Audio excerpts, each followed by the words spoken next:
2025 જો આ અમારો અહીંયા ગોડાઉન છે ને અહીંયા અમારો ચારો છે ને આ જો અમારો રસ્તો છે. અમારો રસ્તો જો કેટલો પહોળો છે. હવે આ જ રસ્તો જો કેટલો સાંકડો છે. પછી અહીંયા જો આ રસ્તો છે તેમાં પાછળ અમારું કટર આરામથી આવેલું જાય છે. આ રસ્તો એટલો પહોળો છે. પછી અહીંથી સલીમભાઈનું આસમનું ખેતર આવવાના જે આ બોરડી છે એ બાબુ મૂળ મકવાવાની છે. આ બોરડી જો કાપવા નથી દેતા અમને. કાપીએ તો અમને પૂછ્યા વગર કાપવાની. અમે રસ્તામાં નડતરરૂપ છે જો આટલો જ ગેપ છે જો આ બોરડી. પછી હા જો સલીમભાઈ આસમ વડસરીએ રસ્તામાં વાવેતર કરી દીધેલું છે. જો આગળ ચણા છે એ 5 ફૂટ રહી રસ્તો નથી. જો તમને હું આગળ બતાવું છું.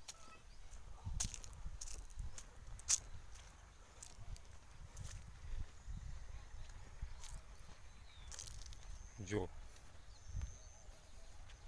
5 ફૂટનો રસ્તો નથી.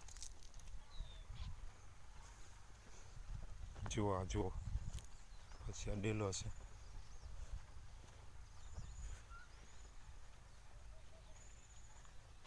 ડેલો છે રસ્તો 300 છે તો ડેલો સીધો છે એટલે શું થાય કે કોઈ પણ સામે જો અહીંયા દળિયું ફિટ કરી દીધી છે. જ્યાં પથ્થર એટલે પથ્થર ફિટ કરી દીધા એટલે શું થાય કે અહીંયા સામે વાહન પથ્થરને અડી જાય. ના ડેલો છે જો આ ડેલો છે નાખો નથી ખુલતો.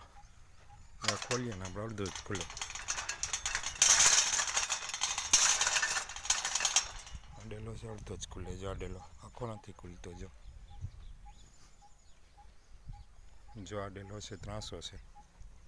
જો અહીંથી એટલો જ ખુલે. અહીંયા ડૂબતો નથી સામે એટલે શું છે કે આપણે કટર કે કટરમાં હાલવામાં તકલીફ થાય અને આ ડેલો આખો કાઢવો પડે પીડિયા તો જ નીકળે. જો આટલા છે સરકારી જમીન ઉપર એટલે અમારા રસ્તામાં નડતરરૂપ છે.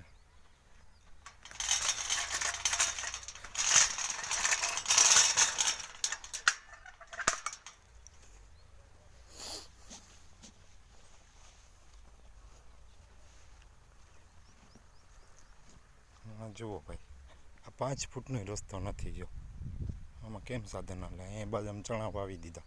જરાય જગ્યા નથી રાખતા અને